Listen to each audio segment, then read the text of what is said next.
Yo, yo, yo, what up, y'all? It's your boy Rob coming back at you once again with another live stream. So before we get started, you already know what to do. If you're not subscribed to the channel, make sure you hit the bell icon twice. Smash the like button, share this video out to all of your followers, and let's get it cracking. All right, so it's good to see each and every one of you all here. I appreciate you guys for being here. If you guys can hear me okay, please give me a thumbs up or a radiation emoji in the chat. If you guys cannot hear me, then give me a thumbs down or an angry face. All right, I'm gonna shout out all of the early birds. All right, appreciate you guys. We got Sybil in the building. We got Miss Nisi. We got AB Promotions. Shout out to Torian. We got Lloyd Sky 9. We got Honda 666. Shout out to my man Crew Reality. All right. Let's get it. Shout out to AB. AB said that beat gonna get somebody hurt. That's that. That's that. That's that. That's that crunk. That's that MAGATRON. That's that MAGATRON crunk beat. You know what I'm saying? Oh man, shout out to Epidemic Sounds, man. I'm telling you, Epidemic Sounds, man. Ask Torian, he'll tell you. Epidemic Sounds, that's the best deal on the internet, man. You can't beat it. Shout out to Tasha Peters. What's good with it? All right. So the question that we about to ask is, do Nikki Haley and Ron DeSantis stand a chance in New Hampshire? How many people heard about what happened with Ron DeSantis? If you guys heard what happened with your boy Ron DeSantis, drop it. Drop it. You know what I'm saying? Dropping it is exactly what Ron DeSantis did. He dropped it like it was hot. Pause. Right out of the race as far as it goes with New Hampshire. All right. Big come down as DeSantis abandons New Hampshire. He said, man, I ain't even trying to see MAGATRON. And he crawling away from New Hampshire like how Starscream be crawling away after MAGATRON slap him. DeSantis crawling down on the ground like MAGATRON, MAGATRON.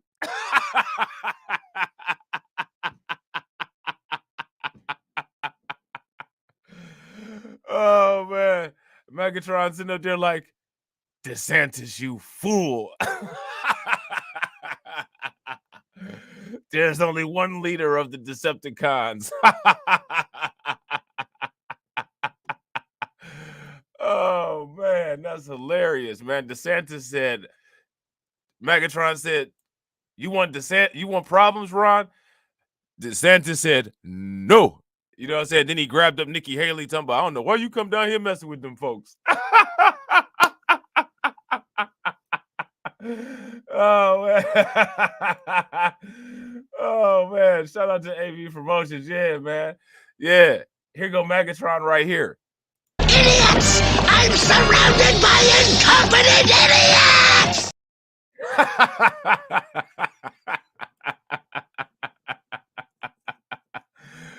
Oh man.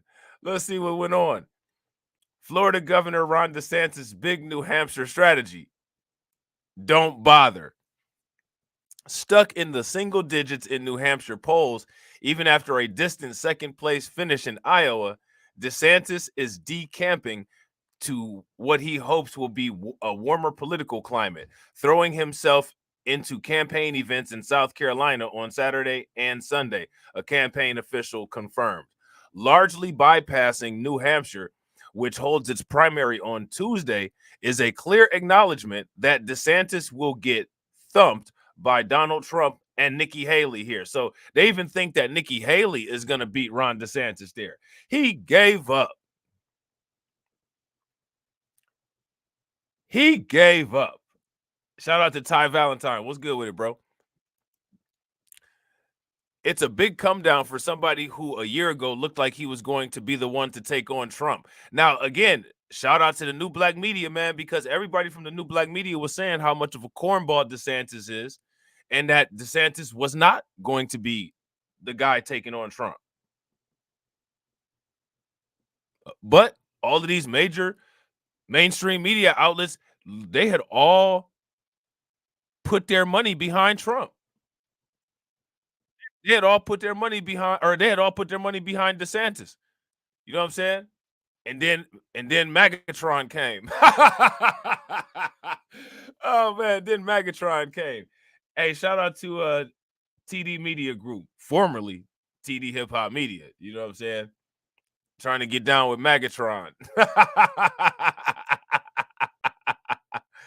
So now here it says that's the sort of thing a campaign does when they say we're going to get destroyed here. So let's act like we didn't contest the state. He added. So this is DeSantis' strategy. The strategy is to not even get in a fight to say that they didn't get beat up. DeSantis' brand of culture war conservatism was never a natural fit for New Hampshire, where more moderate skewing independents who make up the largest share of the state's voters were posed to play a major role in the GOP primary. Okay. Now, this is crazy right here. This says that DeSantis is betting on criminal cases and cholesterol, the GOP presidential race. Y'all want to look at this video? If y'all want to look at this, give me a thumbs up. If you don't want to, then give me a thumbs down. If y'all want to look at that, let me know. If y'all don't want to look at it, also let me know. I'm interested in DeSantis battling that cholesterol, though. You know what I'm saying? So now here it says while he attracted early interest from conservative Republican activists in the state and beat Trump in a single survey here around this time last year, his poll numbers were already slipping by the time he launched his campaign in May and have now bottomed out in the single digits. Man, Ron DeSantis is really, really losing. He's really doing bad. Yeah, and I got to agree. Shout out to AB Promotions. AB Promotions says they are also racist in New Hampshire. They just pretend not to be. Facts. That's that, liberal hipster type stuff. You know what I'm saying? A Suffolk University Boston Globe NBC 10 Boston survey released Wednesday showed DeSantis with just 5% support compared to 34% for Haley and 50% for Trump. A St. Anselm poll also released Wednesday put DeSantis at 6% support, the same number he's been stuck in the college survey since mid-December. Slater Bayless, who is on the DeSantis campaign's finance committee, said the dynamics of the contest in New Hampshire changed when former Governor Chris Christie dropped out because his more centrist supporters are mainly gravitated towards Haley. In contrast, the DeSantis campaign views Haley, who was the UN ambassador under Trump, as vulnerable in her own state. DeSantis' military service and environmental record should resonate well with South Carolina voters, Bayless said, referring to DeSantis' service in the Navy and his pro-conservation record in Florida. DeSantis has attacked Haley over rejecting an anti-LGBTQ bathroom bill and luring, quote-unquote, Chinese companies to South Carolina when she was governor. He also cast her as a pro-corporate liberal who capitulates to donors. Now, I would actually agree with that. I would agree that she is absolutely a pro-corporate liberal who capitulates to donors. She's a neocon. Would you guys agree with that? If y'all agree with that, give me a thumbs up. If y'all disagree with that, then give me a thumbs down. That's absolutely what I would consider Nikki Haley. But polling shows DeSantis is a distant third in South Carolina, and he has only about a month to close the gap before the February 23rd GOP primary. The announcement about DeSantis' South Carolina plans was first shared exclusively with CBS News and came after networks announced that there would be no New Hampshire debates, nixed after Haley said she couldn't participate without Trump. The DeSantis campaign is putting pressure on Haley to perform well in her home state, maintaining that she should drop out if she doesn't. All right, which is interesting because nobody is saying anything about DeSantis dropping out, and he's not competing in New Hampshire. Shout out to Brooklyn Queen. What's good with it, Brooklyn Queen? And real quick, shout out to everybody that's watching. I appreciate each and every one of you all who is in here. If you have not smashed that like button, please take a moment, smash that like button. Also, if you guys have not hit the bell, make sure you guys take a moment and hit the bell. And if you're not a part of the Discord or if you're not following MAGATRON on Twitter, please take a moment to do that. All right. So now here it says when Nikki Haley fails to win her home state, she'll be finished, and this will be a two-person race. We're wasting no time in taking the fight directly to Haley on her home turf, DeSantis campaign spokesperson Andrew Romeo said in an email update circulated to to reporters. And again, they're taking it to Nikki Haley because they are not able to take it to Trump, because they know that if they take it to MAGATRON, you know what I'm saying, they're going that red arm cannon about to knock them back. So, you know what I'm saying, we're going to take it to Nikki Haley. The campaign hasn't said how much cash it has left on hand, and the deadline to publicly file donations isn't until January 31st. The governor isn't completely ignoring New Hampshire and plans to return on Friday for multiple events. One DeSantis fundraiser, who was granted anonymity to speak candidly about the strategy, said they initially thought DeSantis should have left the race after Iowa to salvage a relationship with Trump. Now, that's interesting, right? You guys remember? I said the same thing on the first live stream. It's interesting that DeSantis is not leaving the race. I think there's a little bit of pride and a little bit of ego. I think that he really, truly just doesn't believe that he's getting beat up the way that he is. You know what I'm saying? And he can't accept it. But he will accept it once he sees a couple more of those negative polls. You know what I'm saying? But the fundraiser also understood the logic of the South Carolina approach, calling it either a Hail Mary to knock Haley down in her home state and turn the primary into a two-person race against Trump, or a last dance. The reason to stay in is to oust Haley, and I'm sure that's probably the logic, that he doesn't want to get out before she does, the person said. Whoever is perceived as staying in the longest will be perceived as the first in line 4 years from now. But pouring resources into South Carolina, as DeSantis did in Iowa, also raises the stakes for DeSantis to perform well there. During the 2016 cycle, Trump dominated the state in the primary, and the voters sent a clear message to another Republican Florida governor, Jeb Bush, that they weren't interested in him. If they didn't win South Carolina, it's over, McHenry said. Jason Osborne, a prominent DeSantis supporter in New Hampshire and the state House Republican leader, argued that there is a lot of opportunity available here for the Florida governor, with Christie and Vivek Ramaswamy newly out of the race. And now, I don't know if anybody is aware, but Ramaswamy has sunk to such a low level that he's trying to debate Kamala Harris, and he's acting like he's one of Trump's campaign people now. Ramaswamy is so pathetic, he literally just put himself on the Trump campaign team. And we'll be talking about that a little bit later. Conventional wisdom says that Christie supporters would go to Nikki Haley, Osborne said. But why would you expect the people who were with the guy attacking Trump to all of a sudden go with the lady who's carrying Trump's water? But even among New Hampshire voters considering casting ballots for DeSantis in Tuesday's primary, there was a universal acknowledgement that his prospects in New Hampshire are almost non-existent. Now, let me ask you guys this. How many people knew that Ron DeSantis was doing this bad?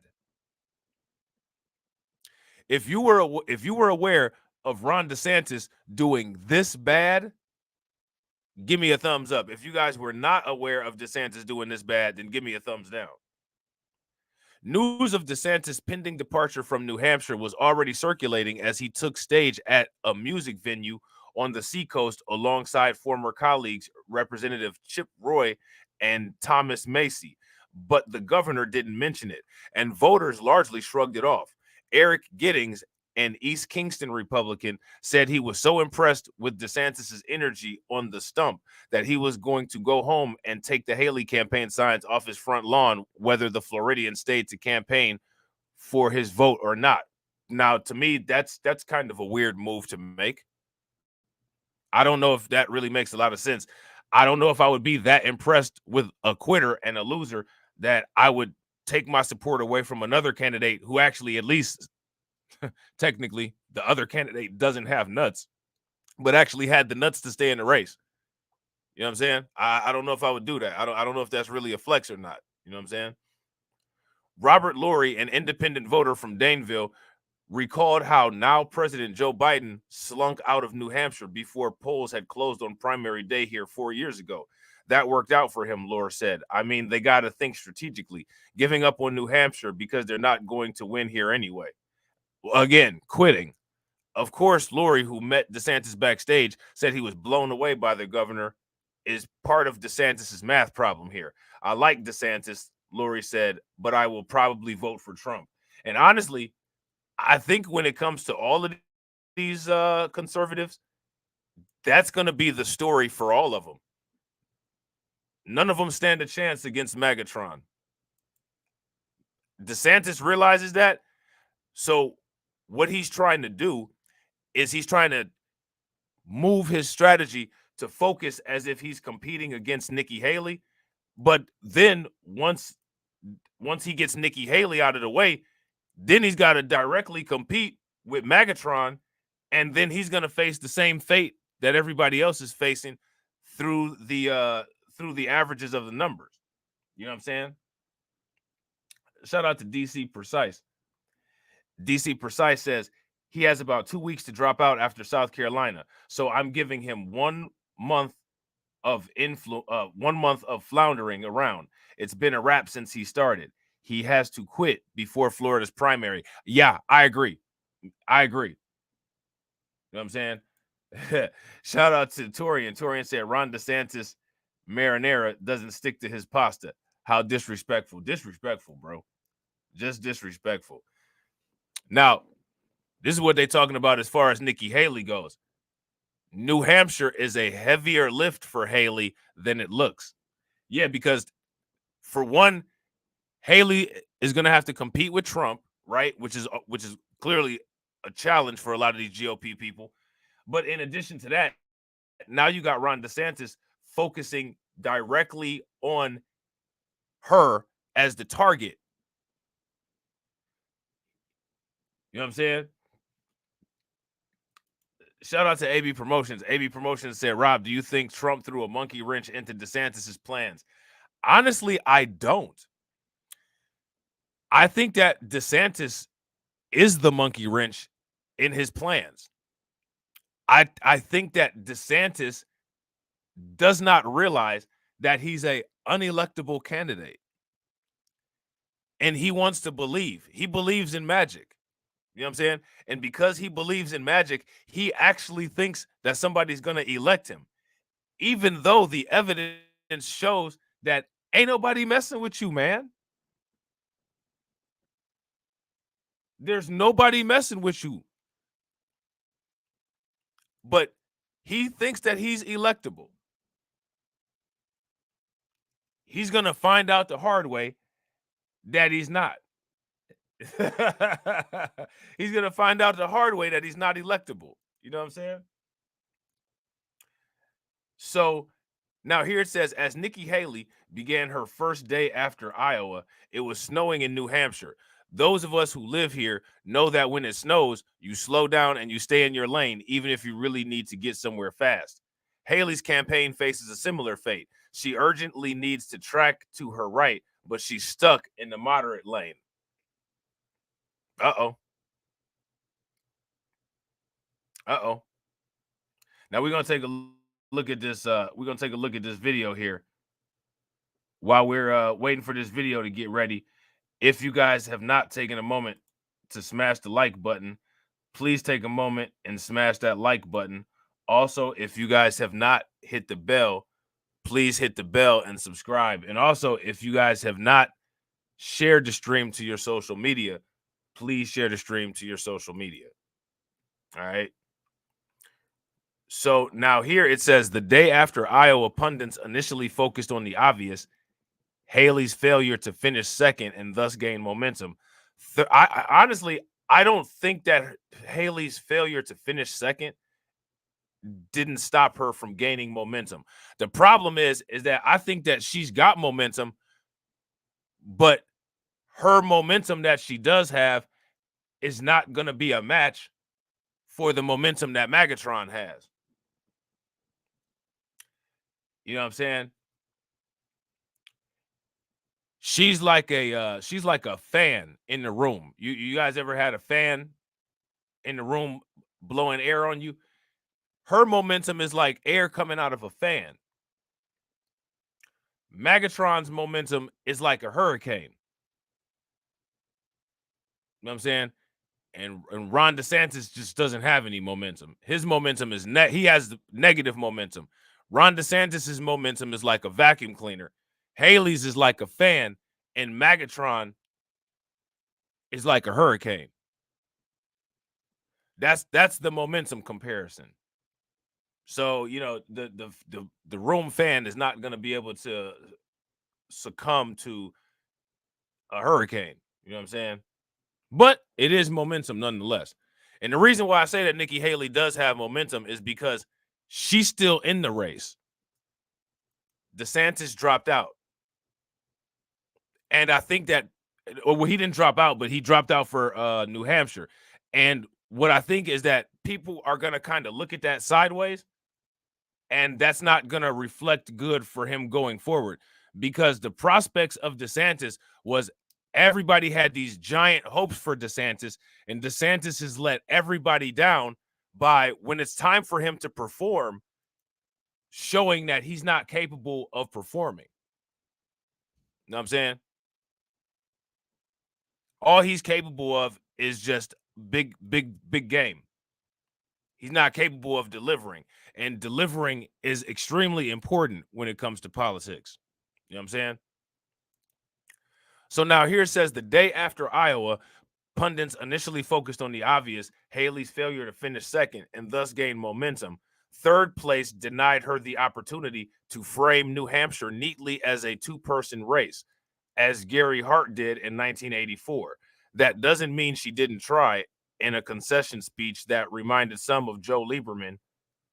But the caucus results reveal a more fundamental problem.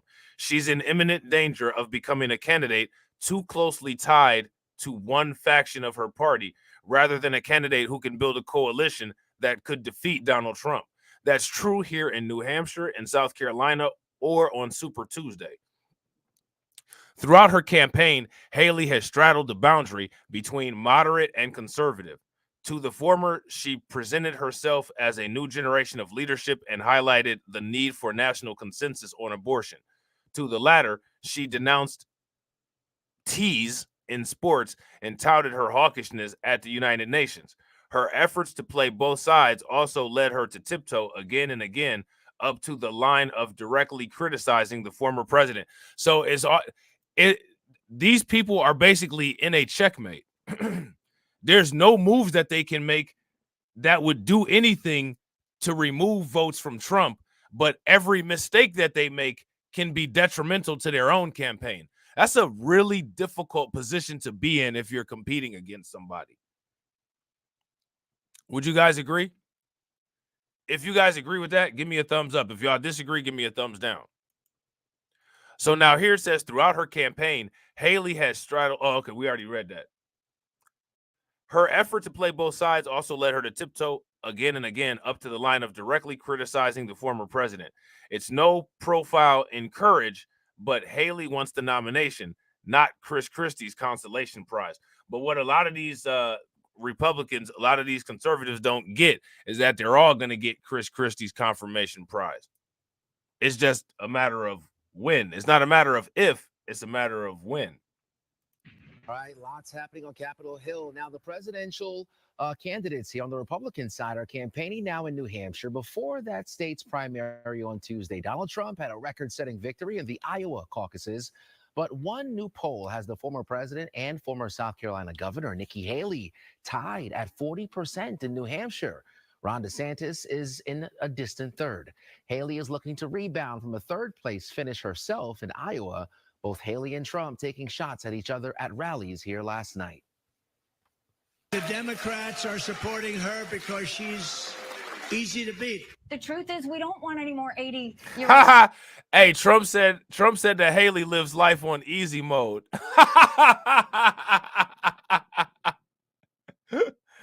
Hey, MAGATRON said that Haley lives life on easy mode. In D.C. Everybody wants to see new, fresh leadership. All right. Haley is also trying to put pressure on the former president, saying she will not take part in future debates unless the former president agrees to get on stage. That forced ABC to cancel tomorrow's Republican presidential debate. Trump is on record saying he will only debate President Biden. Man, that's wild. That's wild. That's crazy, man. Hey, he's got a monopoly on the GOP. I think it's safe for us to say. I think that that's a safe assumption to make. That he's definitely got a monopoly on the GOP. You know what I'm saying? No, I don't think that anyone cares that Haley's not going to debate. I don't think that anybody cares. Shout out to Stephen A. Smith. We don't care. We don't care. You know what I'm saying?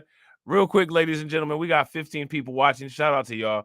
And we got 16 likes. If everybody can take a moment, smash that like button and get us to 20, that would be great. If you've already smashed that like button, do not be afraid to hit those emoji by the send button. All right.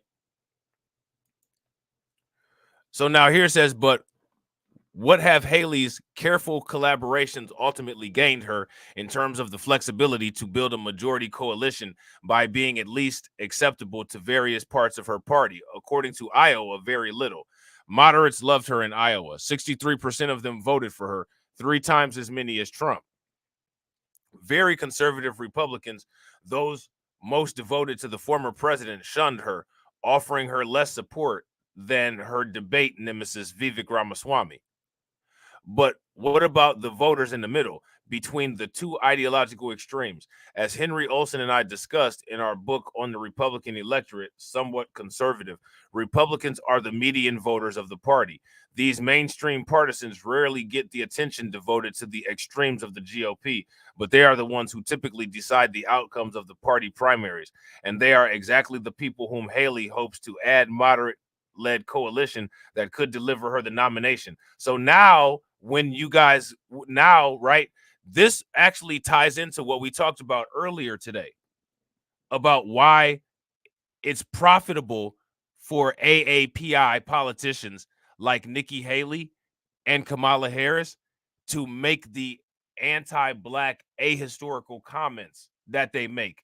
Because like we talked about in that stream earlier, as you guys can see, the mayo jar America, that's who she wants to be her major group of supporters because they're the most influential as far as numbers go. Okay? So that's why she does it. So it's funny when these people talk about not bringing up race, when they're talking about not bringing up race, what they're actually talking about is playing to their corporate and financial interests. And we can easily see that right here. Now, notice how they never talk about this. And the reason why they never talk about this is because they don't want a focal point to be on this, because this is a bad look. You know what I'm saying? This is a real bad look.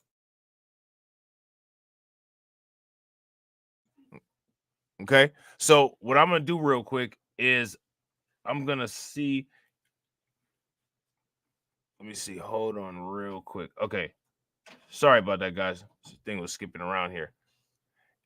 And they are exactly the people whom Haley hopes to add moderate-led coalition that could deliver her nomination. So, yeah. So that right there, this little sentence right here literally validates that stream that we did earlier where we talked about why a lot of these AAPI politicians attempt to take a big royal dump on Black history and then try to act as if the people that they're dumping on are the ones who are getting some type of benefit out of it. The people being dumped on never get a benefit out of it. It's only the people that are doing the dumping that get the benefit. And as we can see here, getting that particular group, that particular voting block, that's Nikki Haley's benefit. Now, if it was the other way around, trust me, I want you guys to make no mistake, because these people don't really have any kind of morals or ethics or anything about it. You know what I'm saying? If the situation was the other way around and there was some giant benefit in pandering or some type of giant benefit in substantiating what we talk about, then they absolutely would, so that they could get the trickle down benefit. It's all about the trickle down benefits. You know what I'm saying? So now here it says Haley managed to win only 1 in 4 of these vital voters, just ahead of Ron DeSantis' 18%. Trump carried almost half of them. Her year-long effort to be as inoffensive and palatable to as many Republicans as possible bore little fruit in the caucuses. And you can't try to be the least offensive person when you're up against the most offensive person, and that person's offensiveness is one of the things that his voter base gravitates to. That's a very bad strategy to take. Ultimately will lead you to the loss that Nikki Haley is ultimately about to face. You know what I'm saying? New Hampshire may be the home of moderate Republicans, granted staters correct Iowans, as Haley herself put it, but that's only true to a point. Back in 2016, moderates and liberals composed about 30% of the New Hampshire electorate, a significant faction to be sure, but they were still outnumbered more than 2 to 1 by self-described conservatives. The median voter was, you guessed it, quote unquote, somewhat conservative. Now, let me ask you guys this question. Would you all say that most voters are somewhat conservative? I would say the entire United States, except for, people who are extremely on the left, would technically qualify as, quote unquote, somewhat conservative.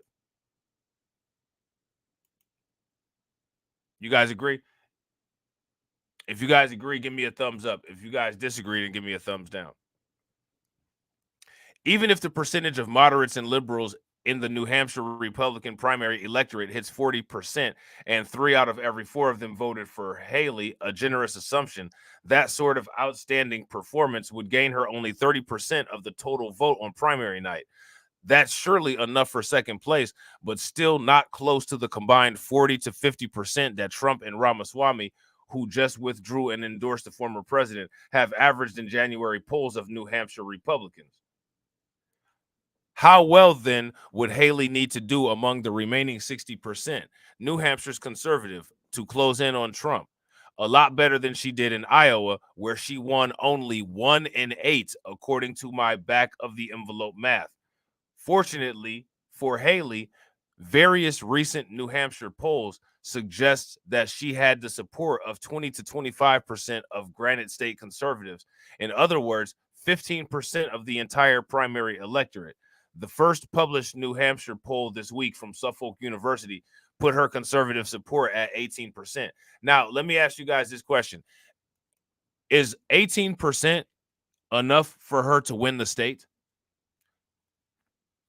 Besides a miracle, what else does she need to win?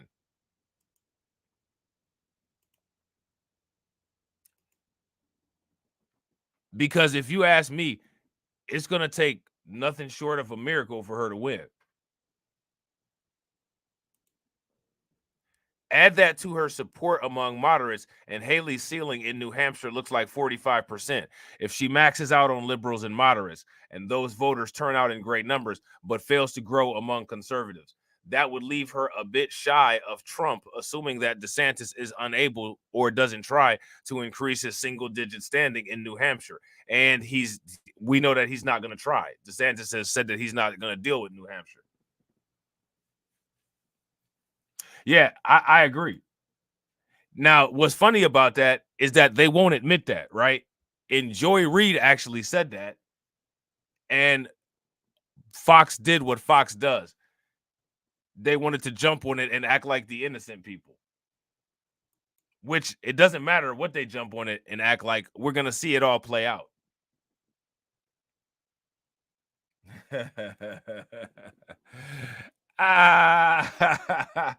Shout out to AB Promotions. Rob said, AB Promotions said, Rob, do you think Ramen Noodle's wife is smashing the gardener? His manhood is questionable. Man, listen, man.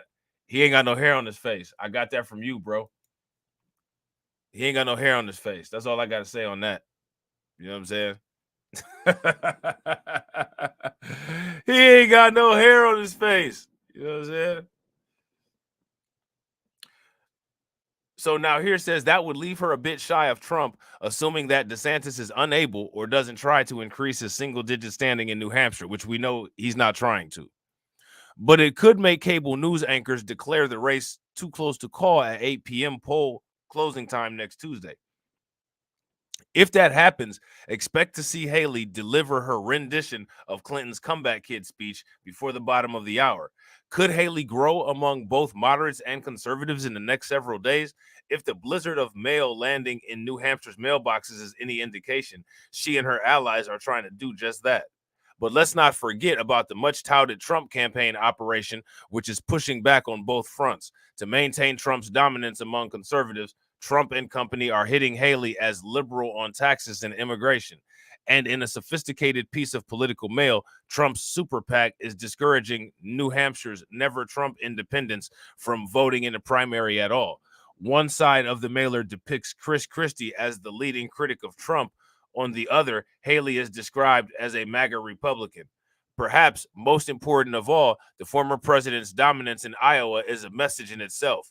I could feel the conventional wisdom of Trump's inevitability congealing around me as I made Tuesday's rounds of media hits. After witnessing 25 years of presidential primaries in this small state, I have learned the hard way not to rule out the apparently impossible. I have lost face betting against this small electorate turning on a dime. But I do know that the task at hand for Haley and her chief ally, Governor Chris Sununu, looks complicated, while Trump's job looks simple. It's difficult to deliver a clear signal to an electorate on information overload, and Haley has to deliver two messages, one to moderates who largely dislike Trump and another to conservatives who seem quite comfortable with him. It's an exercise in needle threading under the best of circumstances, but this year, the Iowa outcome is a lost opportunity for earned media, compounded by the demise of this year's ABC WMUR debate. Haley's consistent message discipline makes it all the more unlikely that she will improvise a spontaneous moment at the last minute. It may be that the difference between her success or failure lies outside of her safety zone, not with the moderate Never Trumpers, nor with the MAGA army, but with the unassuming conservatives who perhaps never really were soft Trump voters at all. So we need to make our predictions for New Hampshire. We need to make our predictions for New Hampshire. So my question for you guys is, what do you all see happening in New Hampshire? If you ask me, I'm going with MAGATRON. I'm going with MAGATRON. Now, I want you guys to see what Vivek Ramaswamy has been doing, because Vivek Ramaswamy has been doing some major slurp work. You know what I'm saying? Since dropping out of the race, Vivek Ramaswamy has exponentially increased his slurp game. You know what I'm saying? Vivek Ramaswamy has urged DeSantis and Haley both to drop out of the race, like he did. Follow my footsteps. I'm a loser. You know what I'm saying? Oh, man. Let's watch this video. He ain't got no hair on his face. You know what I'm saying? That's why he got his hand covering himself up there like that. And I don't know if he's aware, but sir, you get ashy just like everybody else. You know what I'm saying? And he wants to get on his knees like Lauren Boebert and serve the country. He wants to get on his knees in front of Trump with a silver platter and serve the country. You know what I'm saying? Now, see, he's wiping his mouth, like I said, because he's been working on that slurp game. You know what I'm saying? And they put the camera on him too quick, so he had to take care of that. You know what I'm saying? So let's see what he got to say. Vivek Ramaswamy. So, Vivek, do you want to be vice president? Well, look, I want to serve this country in whatever way I can, Jesse, but that's why I've been in this race since the first place. The thing you were just talking about now, this is what the American Revolution was fought for, to say that we, the people, create a... Man, it is. What do you think? I just gotta ask you guys this question. When white people look at somebody that's that ethnic and see a carbon copy of them, what do you think they think? I mean, you got to think that they got to feel like this to me, right? Vivek Ramaswamy, right? To me, right? If I was white looking at Vivek Ramaswamy, I would feel the way that I do when I look at Latino people and they got on lokes and khakis, or when I hear them rap, or when I hear them say the N-word. What are you doing?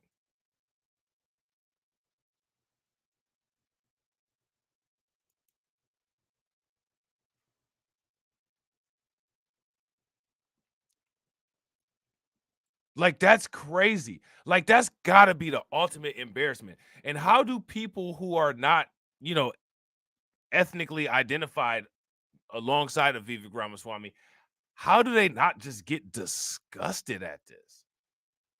Like, when you guys see somebody like Candace Owens or somebody like Officer Tatum, doesn't it make you kind of nauseated? Like, damn, bro. Really? You ain't got any bass in your voice? None? Man. How do you do it? What do you think his dad says? I think that, see, a lot of these people are very different than we are. You know what I'm saying? I honestly think that his dad probably thinks that he's doing it up and he's proud of his son. Man, listen, let me tell you something, man.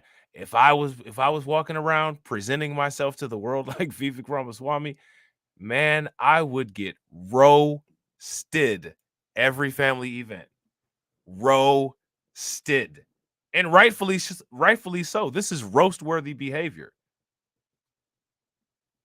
You don't carbon copy somebody else. You be yourself. What the hell? Government that's accountable to us, that we settle our differences, whatever our differences may be. We settle them through free speech and open debate in the public square, and every citizen gets a voice and vote that counts. And what happens with the modern left is they're basically skeptical of that vision. They think we, the people, cannot be trusted to decide who we actually vote for, hence certain states removing Donald Trump from the ballot. We, the people, cannot even hear from our elected leaders. Hey, shout out to Torian. Torian said, I wonder what his true accent is. I want to hear his mother speak. You ever heard that news channel, ION? That's the true accent right there. How many people have ever watched that news channel, ION? When Vivek Ramaswamy isn't concentrating, that's what he sounds like. Prospective elected leaders, hence the efforts to silence them or censor them. And so I do think we live in a kind of 1776 moment right now. And for my part, I did run in this race. I started at 0%. I finished around 8% in the Iowa caucus yesterday. But we, the people of this country, you got finished in the Iowa caucus.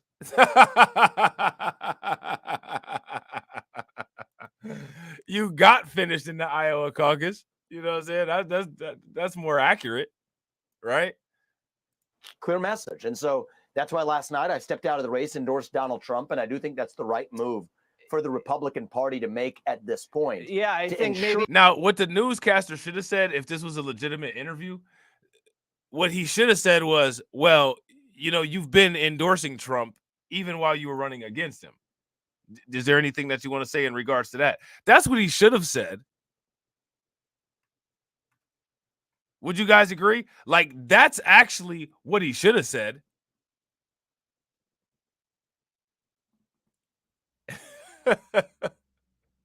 You were actually endorsing Trump the entire time you were in the race. Like, what are you talking about?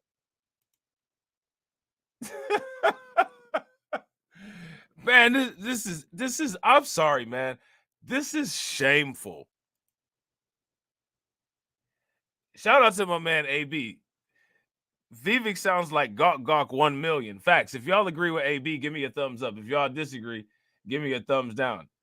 That lady does have a heavy accent. Yeah, you talking about old girl from ION? She be like, Republican candidate Vivek Ramaswamy has recently dropped out of the Iowa caucus and is now endorsing Trump. They be going in on ION though. Honestly, like, to me, like, I actually like that news channel. You know what I'm saying? I like them better than like ABC, CBS, Fox, believe it or not. You know what I'm saying? They actually talk about some interesting stuff more so than Fox, CNN, and ABC. And I actually like that they kind of like get right to the point. You know what I'm saying? They get right to the point and then call it a day. Shout out to Torian. Torian said, Rob, did you see that 7-Eleven meme?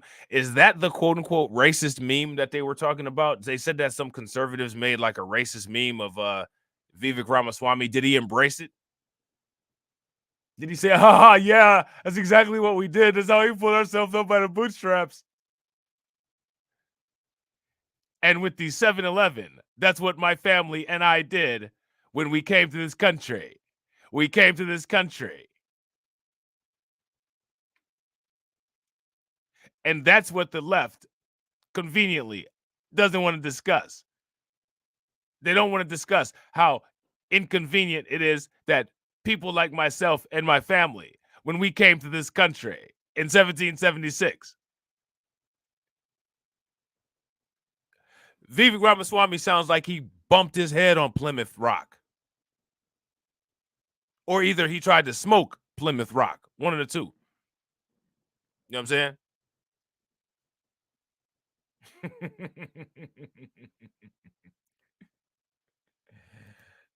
Shout out to Torian. Torian said they tried to say that it was racist, but remember they said WS isn't real, and he denounced WS too.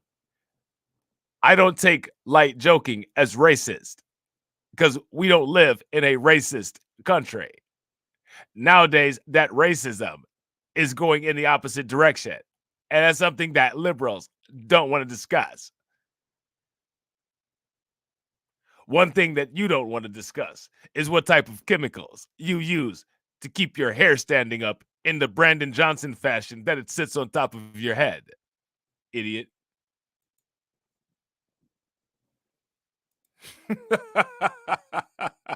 People are going to be following in your footsteps pretty soon because this thing's almost a runaway train that can't be stopped. You were up just now in New Hampshire. The official endorsement, we're seeing it right there up on the screen. What did the former president tell you when you guys were backstage? He probably told him, you're creepy, you're not getting a job, and you're fired. That's probably what Donald Trump told him. And then Vivek start begging, and Donald Trump said, Vivek, you're fired.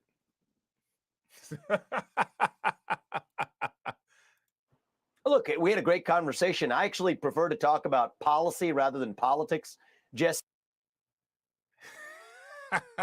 man, shout out to the commercial. And so we talked about a number of issues backstage, which I've actually championed in this race that I. Oh man, he went backstage. A true fanboy.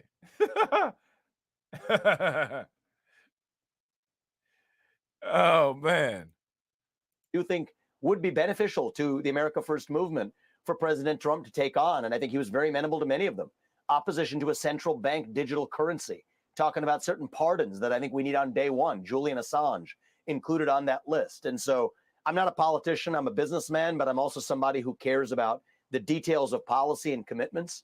And so we had some great conversations backstage about that before I went on stage. And I think that you guys may have seen some of the rally that we had, and the response was overwhelming. And I think it's very clear who the Republican. Hey,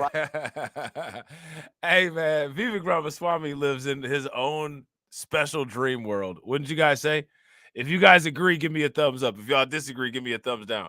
Vivek absolutely lives in his own special dream world. It's a special place that Vivek Ramaswamy lives in all by himself. It's one of the most spacious living arrangements in the world in that head of his.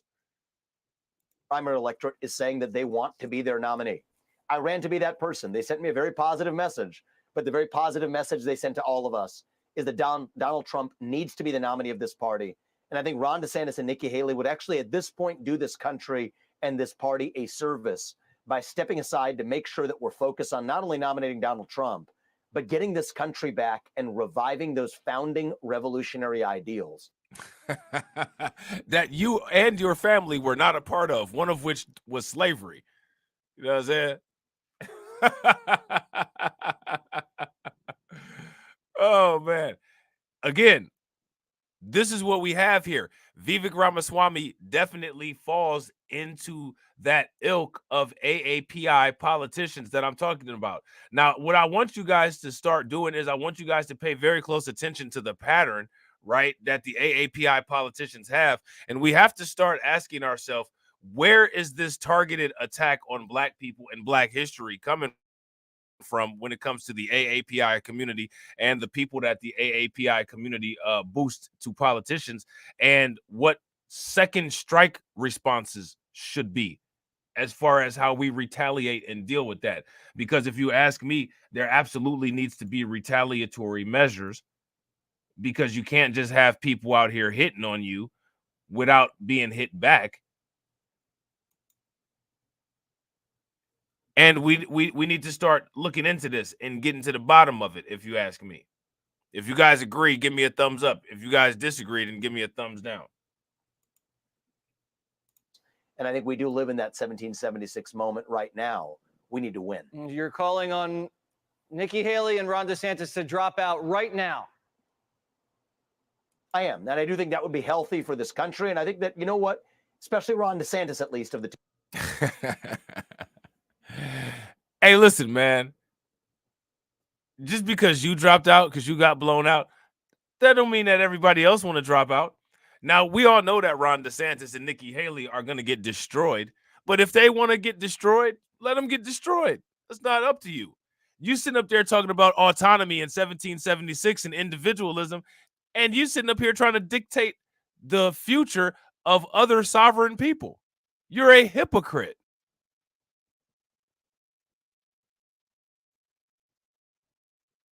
You know what I'm saying? Would you guys agree?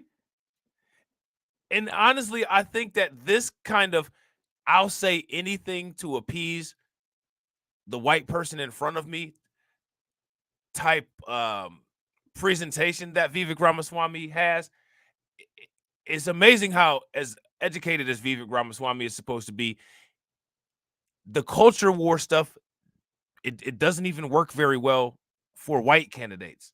You see Ron DeSantis is failing miserably. Ron DeSantis is epically failing. He's not performing anywhere near as good as all of these egghead, high IQ politicians and analysts thought that he would. You know what I'm saying? He's doing bad. He's down bad. He's not competing in New Hampshire. And for whatever reason, despite seeing that that doesn't work for the OG racist, Ramen Noodle thinks that it's going to work for him.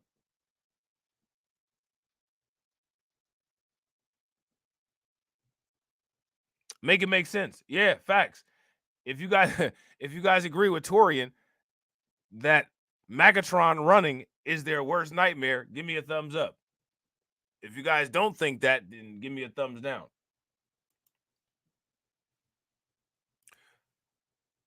Two of them will have an important role to play in the future of this country and leading this nation. I do believe that. But I think that the right thing to do right now is the people of this country through the Iowa caucus. It's the most grassroots process I've seen. I personally did over 390 events, built great relationships and goodwill, but the message they sent was clear.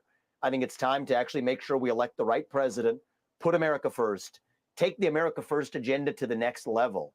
And you know what? America First, it's not even about Trump. It didn't start in 2016. That's right. It started in 1776. You're right. And so Donald Trump will be the right person to take this. Hey, look at the news guy. He's loving it. He's loving it. We got you conditioned the right way.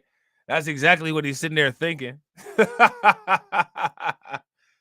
Forward for the next 4 years. But we need to start laying down the foundation for this to live another 250 years. All right. And then some. And I do think that this is the right next step for us to take, which is why I proudly endorsed Donald Trump last night. Well, you ran a very healthy and hearty campaign. We have a lot of respect for you, Vivek. We were always very impressed the way you articulated your policy prescriptions. And now you have a lot more time to play tennis with your shirt off. So enjoy. Very weird. You know what I'm saying? Very weird. That's what they consider comedy.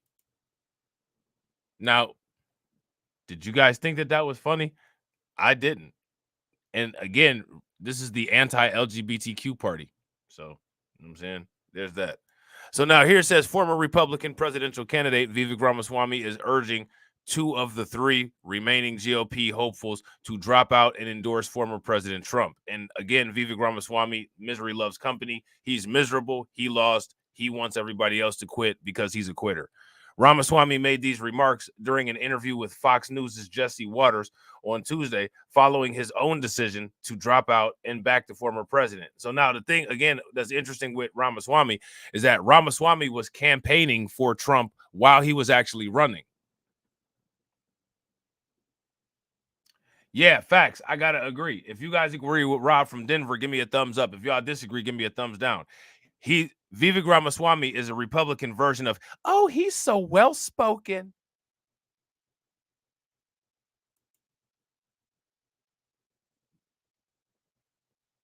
He's so well-spoken. Listen, I'm going to tell you guys something. Anytime them folks say that you're so well-spoken, that is not a compliment. If they say that you're uncivilized, unruly, and scary, that's the ultimate compliment. Oh, he's insubordinate. He's difficult. That's a compliment. Anytime you get a quote-unquote nice compliment from them folks, just understand that that's not really a compliment. Because remember, we got the formula, the mathematical formula, the anti-life formula. Shout out to Darkseed. Shout out to Darkside, however you pronounce it. You know what I'm saying? Is -1 over X in the WS world. It's the inverse of what you actually see. -1 over X. So in the WS anti-life equation is whatever you see that comes from them, the opposite of it is true. The opposite, not just the opposite and inverse, the negative and the upside down version, the upside down integer version of it. So if you have, if they tell you 6 is actually -1 over 6. So that means that if they tell you, oh, you're so good, you're so nice, you're so civil, what that actually means is that screw you, you're a clown, we don't have no respect for you. That's what that means. That's why them tools always get broken. It's a math formula to it. That's why the world is always correct, because everything is a math formula. You can literally calculate this stuff out and put it on a graph with 3 axes, X, Y, and Z. You know what I'm saying?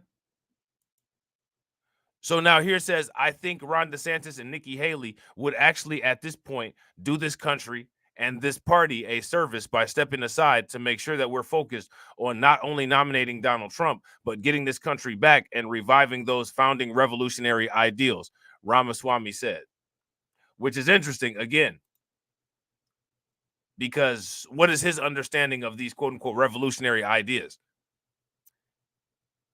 Anytime Ramaswamy has attempted to recite revolutionary ideas of influential Black people in the United States, he's failed miserably.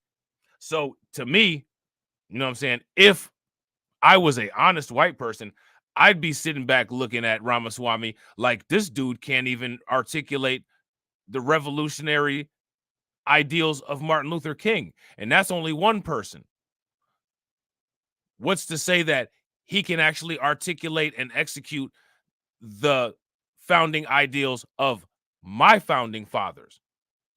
That's what I would say. But I don't happen to be that person. I happen to be me. You know what I'm saying? That's a great. Now, Terrence K. Williams. I'm not too familiar with who Terrence K. Williams is. Torian says, who's the bigger bootlick? Terrence K. Williams or Ramen? Let me know what you guys think in the comment section. I might have to check out this Terrence K. Williams character because I'm not too familiar with him. Is he one of them people that be on, like, shout out to my man, Grind and Motivate. Is he one of them folks that be on Twitter that be tooting up? He got the Twitter toot up game on lock. Oh, the one with the pancake mix. I don't know which one is more of a bootleg. I would say Vivek probably. What would y'all say? Let me know what y'all think in the comment section.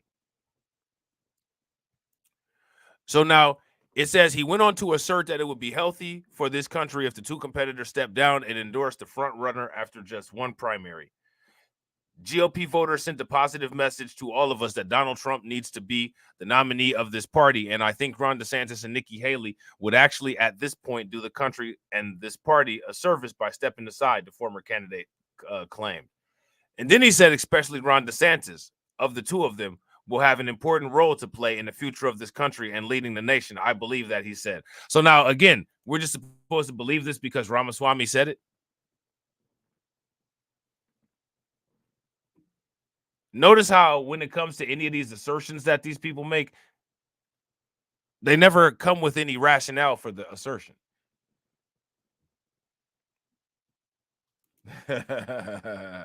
Shout out to AV Promotions. AV Promotions said, Rob, let's not forget his being G-checked by Don Lemonade. Yeah, facts. And when we talk about the G-check, man, that G don't mean gangster in that situation. That was a battle of zest. Vivek Ramaswamy was sitting up there smiling, showing all those pearly whites, and he was saying, you're not truly mean until you're zestfully mean. And you know what I'm saying?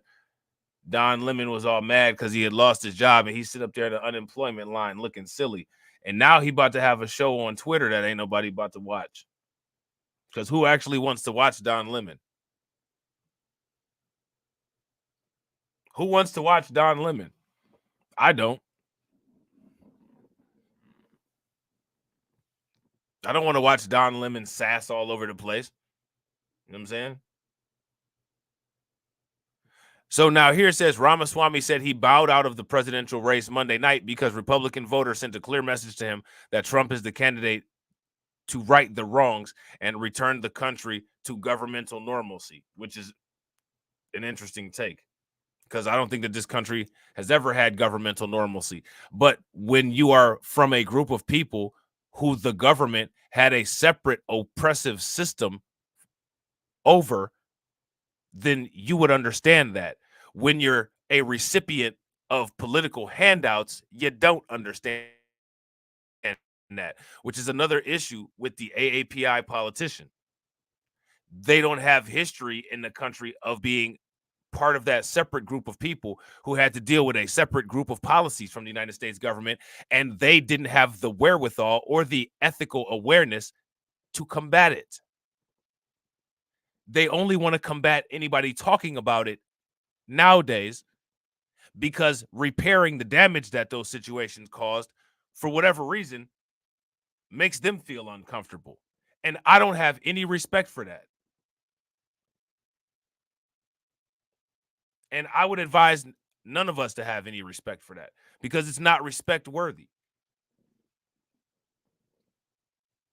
He said, and for my part, I did run in this race. I started at 0%. I finished around 8% in Iowa caucus yesterday. But we, the people of this country, apparently sent a clear message. Okay? So Vivek Ramaswamy is very delusional. Very delusional. And honestly, when it comes to the, AAPI community, he used a little bit of cultural practices when it came to how he campaigned, because he literally he unapologetically plagiarized Trump's campaign. Unapologetically. I'm going to unapologetically steal this guy's swag. I'm going to swagger jack Trump and use it to boost myself to where I want to be, because that is the American way. That's what we do in this country. No, that's what you do in this country. That's what people like you do in this country. That's not what we do in this country. You know what I'm saying? That's not what we do in the country. So we got an article here from the Wall Street Journal, and it says Donald Trump seeks to vanquish GOP rivals in New Hampshire, which I think MAGATRON got this. You know what I'm saying? I don't think MAGATRON is going to have any issue with this. What do you guys think? We're going to follow all 50 states.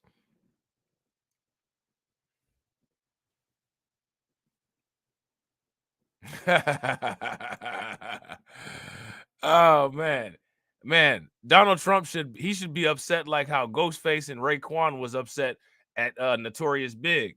You know what I'm saying? For the baby on the album cover. You know what I'm saying? Because Raekwon and Ghostface was mad about that.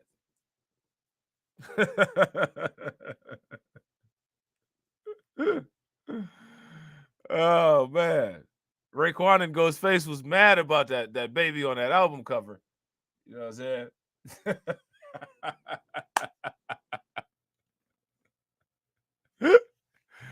Oh, man. So now here it says Donald Trump and his two remaining GOP rivals held events in New Hampshire on Tuesday, the next battleground after Trump asserted his dominance in the race with a sweeping Iowa win. The January 23rd primary is the best, likely only chance for Nikki Haley to stake her claim as the top alternative to Trump, while Florida Governor Ron DeSantis, who edged Haley for a distant second in Iowa, has insisted that he will not yield despite calls from some allies to drop out. And he has yielded. He has yielded in New Hampshire. He bit off a Nas shit, yo. Remember that? He bit off a Nas shit, yo.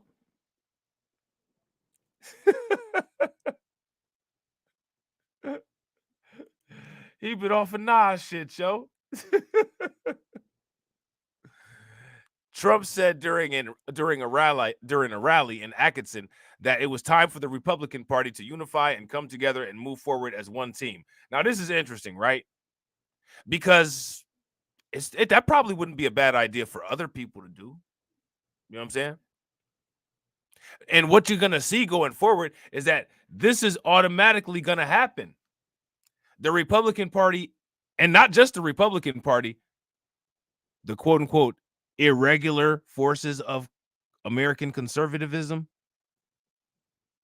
are also going to unify and move together as one party. That's where you see the Oath Keepers, the Proud Boys, the January 6th, all that stuff. That's where you see all that. The police, the military, fire department, you know what I'm saying? EMTs shooting all that ketamine into Elijah McClain. That's what all that is. Unifying and moving together. Who are you unifying and moving together, quote unquote, against? I don't want nobody sounding like me on no album. And he bit off a Nas shit, yo.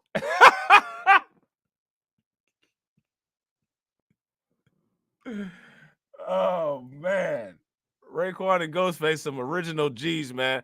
They some original gangsters from the East Coast, man. Shout out to Raekwon and Ghostface, man. Especially Raekwon. Man. You know what I'm saying? Especially Raekwon. Like, man, Raekwon was always on his own little program. You know what I'm saying? And honestly, like, I didn't even think Raekwon really fit in with the Wu-Tang Clan all like that. You know what I'm saying? Like, it was like the Wu-Tang Clan had like all of these, you know what I'm saying, other kind of rappers, and then like Raekwon and Ghostface was just there. Like, it was just like they had like their own Nas and AZ, and then it was the rest of Wu-Tang. You know what I'm saying? Oh, man. That's crazy, man. So now what Trump said is that we have to beat crooked Joe Biden. He brought on stage Vivek Ramaswamy, the young biotech entrepreneur who endorsed Trump after dropping out from the race following a disappointing finish in Iowa. He didn't endorse Trump after dropping out of the race. Vivek Ramaswamy endorsed Trump more than he endorsed himself during the race. Why are they reporting this like this? Vivek Ramaswamy basically was a Trump stand-in. It's almost like Trump paid Vivek Ramaswamy to be the makeshift Trump while he's busy doing other things, making court appearances and going to rallies and doing interviews during the debates. You know what I'm saying? And then when it's time to when it's time to compete, or when I see things are getting tighter and I need all the votes that I can get. Now I'm a fake get mad at you and go ahead and get you up out of this race. So now Vivek Ramaswamy is acting like he's leading the charge of unifying the GOP, which is hilarious. Because Vivek Ramaswamy, truth be told, he can't even unify his top lip and his bottom lip to keep his mouth shut. But he thinks that he gonna unify the GOP. Okay, bro. The former president warned his supporters that crossover votes could help Haley, the former South Carolina governor. They're going to load it up with Democrats and independents, he said. You have to get out and you have to vote. Haley, who has appealed to the state's more centrist electorate, independents are allowed to vote in the GOP primary, held her own rally in northern New Hampshire with popular governor Chris Sununu. She sought to lump Trump and President Biden together, arguing that Americans want to turn the page. Now, that would be an argument to make if there was evidence substantiating that argument. But there's not any evidence substantiating that argument. That's just Nikki Haley waving her giant fingers and babbling. You know what I'm saying? Shout out to Solo T. What's good with it? Also, real quick, ladies and gentlemen, shout out to each and every one of you that's watching. We got 25 people. We got 25 likes, and we have 18 people watching. If everybody can take a moment and smash that like button and get us to 40, that would be great. Also, if you are on Twitter and you're not following MAGATRON, take a moment and hit that link that the bots put in the chat and make sure that you follow MAGATRON on Twitter. Very important. In our new NBC News poll, as we've just been saying, Nikki Haley has moved into second place. That's the good news. The bad news is when you dig deeper into that poll, only 9% of her supporters are extremely enthusiastic about her. Ann Seltzer said she's never seen those kinds of low enthusiasm numbers. That's already bad. And only 9%. Like, how are your supporters not enthusiastic about you? So you got supporters, but your supporters are not enthusiastic about you. Man, that's a bad place to be.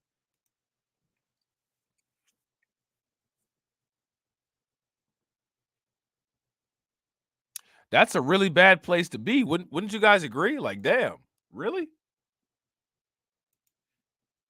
Before in the poll. Well, look, there's only two people that set expectations for Iowa. That was Ron DeSantis and Donald Trump. They both said they were going to win Iowa. Nikki's never had expectations. So the fact that she has surged to second place, I think just speaks, volumes to the work that she's doing on the ground. She's connecting with voters. At the end of the day, it's all about getting out the vote, right? You want to get as many folks out to those polls. If you're sitting at home waiting for Donald Trump to be defeated in Iowa, go out, caucus for Nikki Haley tonight. That is what is going to move the dial. Republican, Democrat, Independent, anyone can go caucus for Nikki Haley. We just want everybody to get out there and vote, and that's the opportunity. Trump doesn't lose any other way other than at the ballot box. He's again leading in Iowa. That shouldn't be a surprise to anybody. But Ron has faded. It's really a two-person race between Nikki and Trump, and that's exactly what we were going for coming out of Iowa. Now, for real, seriously, we gotta talk about this. What happened to Ron DeSantis, man? What happened? How do you go from being the person that everybody thinks is going to be the leader, everybody thinks that you're going to be the front runner, to being an epic and ultimate failure?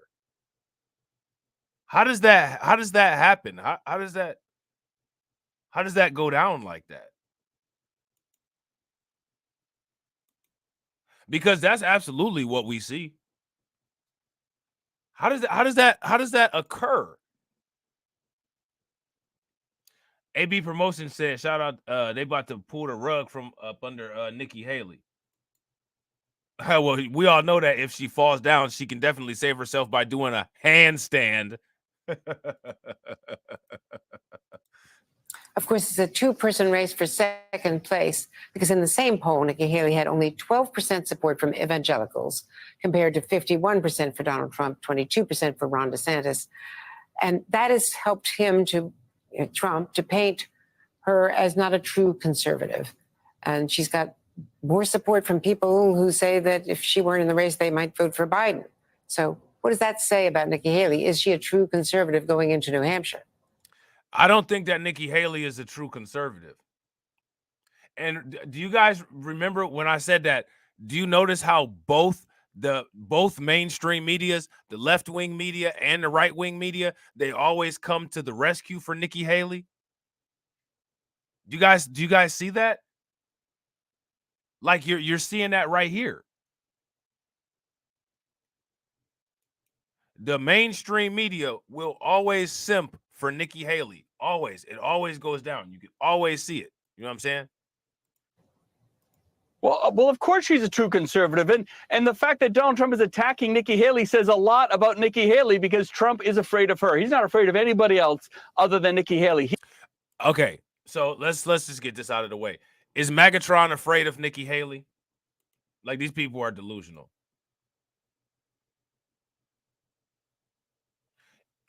The reality of it is that MAGATRON is not afraid of Nikki Haley. What evidence do we have that MAGATRON is afraid of Nikki Haley? And I got to agree with Crew Reality. Crew Reality says they are fake. They are folk that switched gangs and want to prove their loyalty, so they do the most. But the real see that and don't trust them. Facts. I got to agree. If you guys agree with Crew, give me a thumbs up. If y'all disagree, give me a thumbs down. He knows that this is a two-person race, which is why he's attacking her so strongly. Guess what's happening? Her polls are just going up. Her polls are just going up. They're not going down. She's the only candidate with momentum over the last month. I'm so glad they cut this dude off while he was sitting up here talking this nonsense.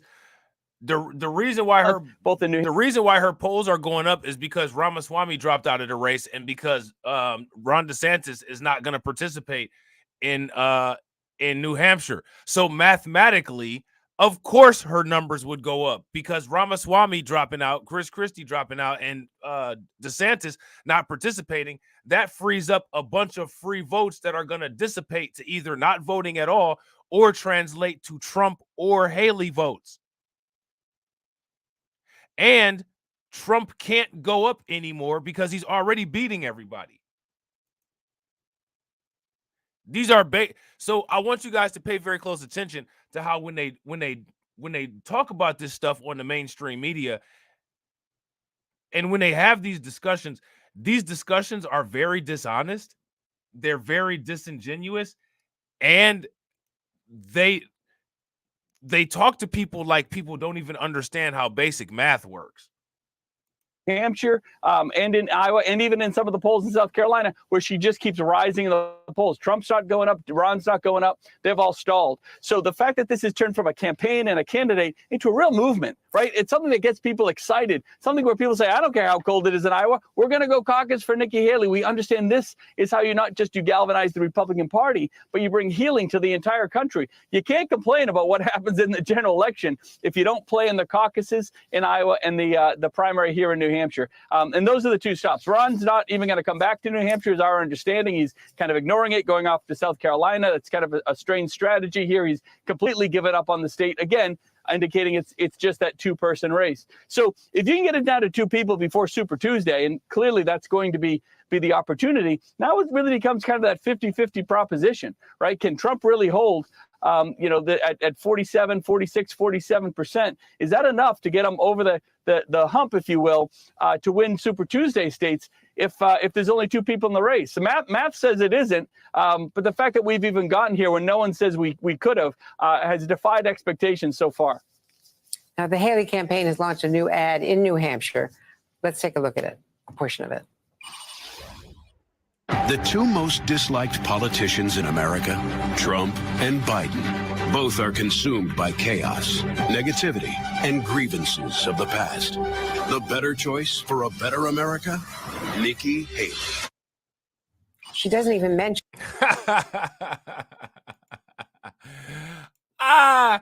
Hey, that was terrible, man. That was one of the worst campaign ads that I've ever seen.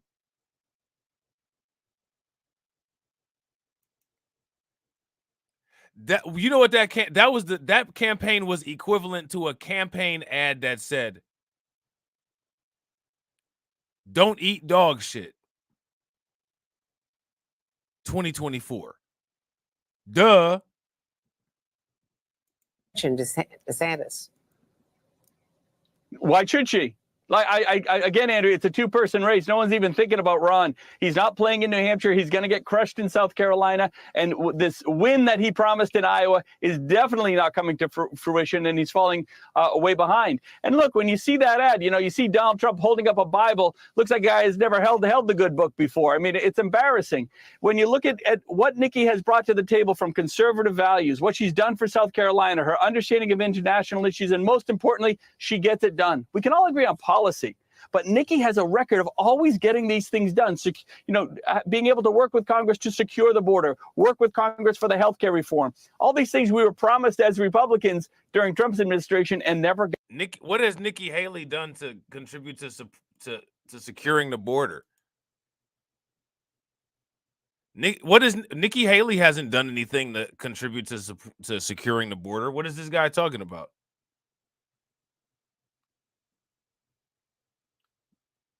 What did Nikki Haley do to contribute to securing the border? God.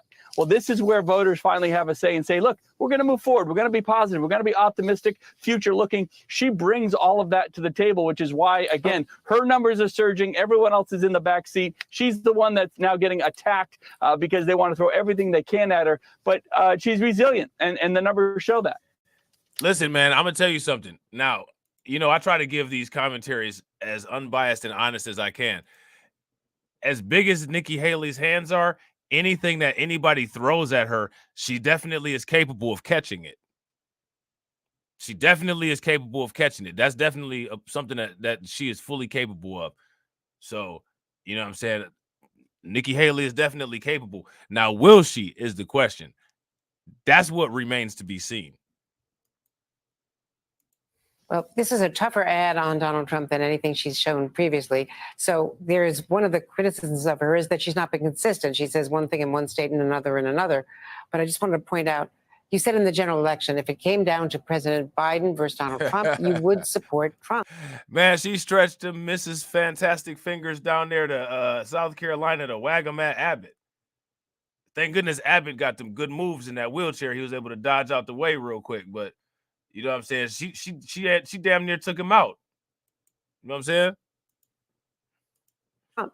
The former president is posting about you today, writing, his name is Chris Sununu, and he is now the very unpopular governor of New Hampshire, who endorsed Nikki Birdbrain Haley, who is seldom able to beat crooked Joe Biden in the polls. These are his words, of course, and will never be. Hold on, man. We got to blow this up because Trump wilding. MAGATRON going off again. The Democrat instead of Democratic Party. In reality, Sununu is Chris Christie without the weight. He does lots of television and just spews out false fact after false fact. So since that just came out on Truth Social, I guess on Twitter, I want to give you a chance to respond. Are you still going to vote for Donald Trump against Joe Biden? Yeah, look.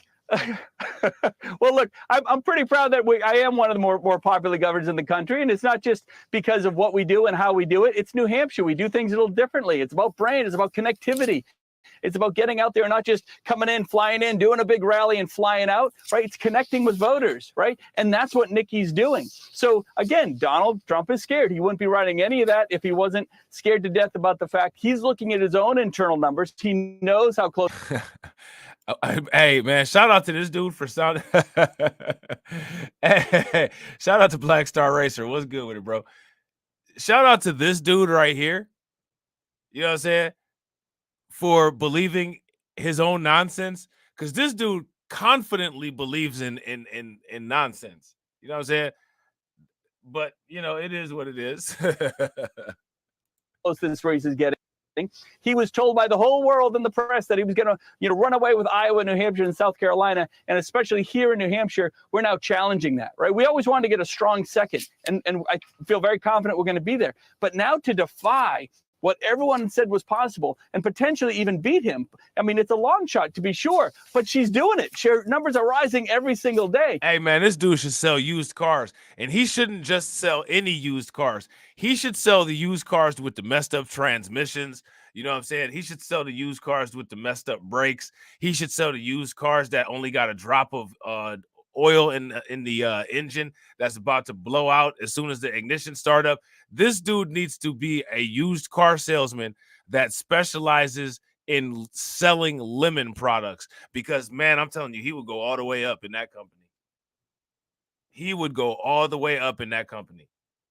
You guys, if you guys agree, give me a thumbs up. If y'all disagree, give me a thumbs down. Trump is scared, and he should be. He's not strong. He's scared to be called on his record. He won't get on the debate stage with her. He won't do any of the things that you really need to do to connect with voters. So yeah, it's the sign of the times for Donald Trump, the beginning of the end. So yes or no, if he turns out to have the nomination against Joe Biden, would you still vote for him? Oh, sure. Look, I'm going to support the Republican nominee. Guys, look. So, again, pay very close attention. You see how he just said all of that negative stuff about Trump, and then, oh, yeah, sure, I'm going to support him. Now, this is something that people should talk about. How can people do that easily? And what that also shows is that can be done that easily.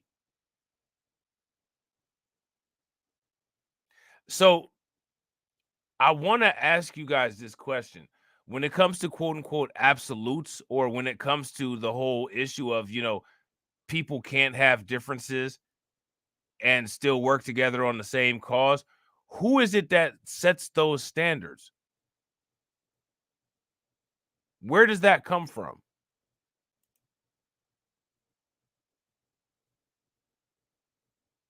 See, that's what people should sit back and think about, because the very people who attempt to tell other people who they should and shouldn't be able to get along with based on ideological differences can easily just throw away ideological differences and throw their support behind somebody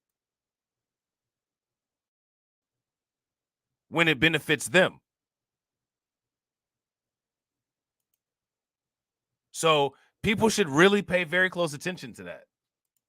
Look at what Biden has done. This Bidenomics is crushing middle America families right here in New Hampshire. Everything from fuel prices to supply chain issues. The border is a serious issue. You have Democrats turning on Joe Biden now because of his complete dereliction of duty on the southern border. So no, of course we're going to support the Republican nominee. That's how bad Joe Biden is. He's actually made it so Donald Trump can actually challenge him because he's done such a bad job. But the strength. Now this part, that part, even though I think that there's more to it of why Donald Trump is posing such of a challenge to the other GOP candidates, I think he's downplaying that. This part of what he just said, though, as far as Joe Biden and his poor performance, creating it where there's almost no other option but to vote for Trump, I do agree with that. If you guys agree with that, give me a thumbs up. If you guys disagree, give me a thumbs down. Is Nikki Haley. She would beat Biden by 10, 15 points. She'd bring all these other opportunities for America. She can actually get stuff done and work with folks. But yeah, I mean, look, at the end of the day, I think my job is just to give Nikki as strong of a shot, open as many doors as we can here in New Hampshire. But she's earning it. She's earning this stuff herself. She's doing a tremendous job in Iowa, beating expectations in New Hampshire. And so, hey, that's the only thing that she beat in Iowa was expectations. And the only problem is that expectations wasn't on the ballot.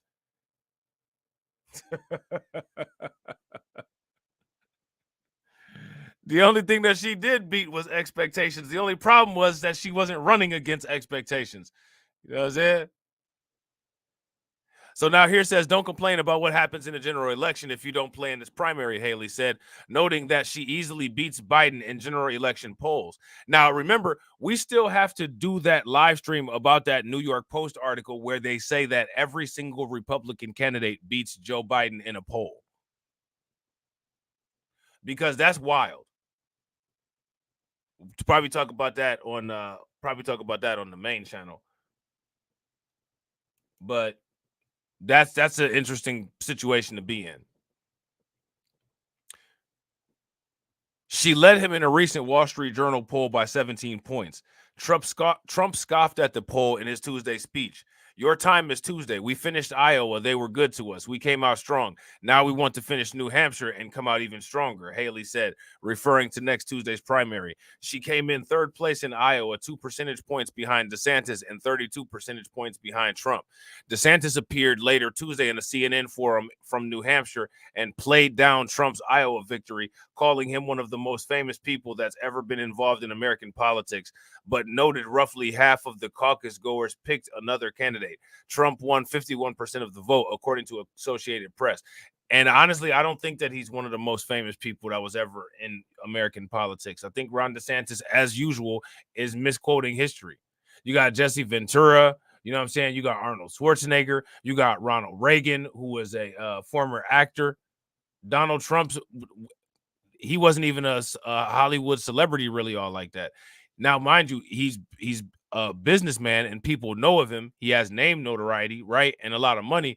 But as far as quote unquote like popularity, I think that more people know who Arnold Schwarzenegger is from his acting career than know who Donald Trump is. So that's, you know what I'm saying? Like, that's not true. And then for the most part, almost every single president after they've become president, for the most part, becomes a national name. They become a household name. They become a celebrity. So I don't agree with that. You know what I'm saying? So this article, it just goes on to give a lot of data points and a lot of statistics, some of which that we've already covered as far as Donald Trump, MAGATRON, and his mission to take New Hampshire. And what everybody in the media, at least, is saying is that Nikki Haley is MAGATRON's biggest rival when it comes to dealing with the New Hampshire election. However, I disagree with that. Haley is the only rival, and that's because everybody else already done dropped out. And Trump is actually going to beat Haley.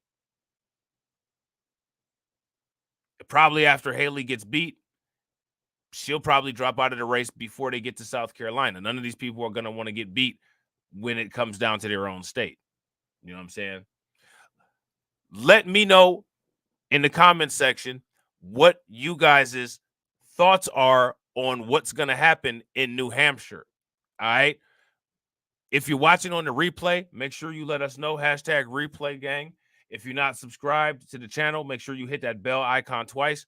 We're on the way to 500. Share the stream to your social media. Make sure that you subscribe on Twitter to MAGATRON. If you guys see any interesting topics, y'all know what to do. Throw them in the Discord. You know what I'm saying? Tag MAGATRON in them on Twitter. And as always, ladies and gentlemen,